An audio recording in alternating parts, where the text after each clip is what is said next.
কারো হাত ভেঙে গেছে, কারো মাথা ফেটে গেছে, ক্যামেরা, ফোন সব ওই জিকে গৌসের ছাত্রদল যুব দলের সন্ত্রাসী বাহিনী সব নিয়ে গেছে।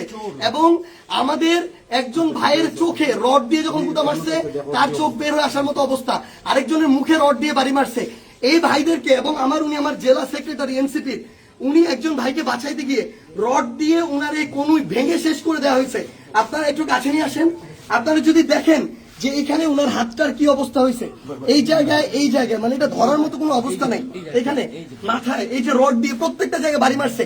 আমরা যখন আমাদের এই আহত 7-8 জন ভাইকে নিয়ে সদর হাসপাতালের দিকে যাইতেছিলাম তাদের চিকিৎসার জন্য, তখন সদর হাসপাতালের সামনে ওই 24শে জুলাইয়ের সময় যেমন খুনি বাহিনী যেভাবে আক্রমণ করছিল হাসপাতালের গেটে, ঢাকা মেডিকেলের গেটে, ওইভাবে আমাদেরকে খুনি বাহিনী এইখানে ছাত্রদল যুব দলের সন্ত্রাসী ক্যাডাররা, জিকে গাউসের ক্যাডাররা, তারা আমাদেরকে আক্রমণ করে হাসপাতালে পর্যন্ত ঢুকতে দেয় নাই। এখন আমি যখন আমার ভাইদের নিয়ে যাচ্ছিলাম, তারা আমার হাতে পর্যন্ত রড দিয়ে বাড়ি মারছে, ইট মারা শুরু করে, এরপরে রড থেকে শুরু করে যত ধরনের তাদের লাঠি সোটা এগুলো তারা মারা শুরু করে।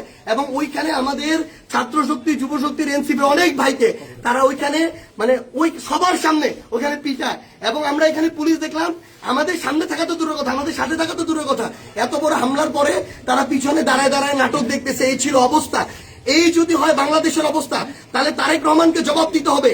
এটা কি তারেক রহমানের সন্ত্রাসী বাহিনী, যেই বাহিনী মানুষের উপরে এইভাবে শুধুমাত্র দ্বিমত করার কারণে, সমালোচনা করার কারণে এভাবে আক্রমণ করতেছে? সালাউদ্দিন আহমেদকে জবাব দিতে হবে।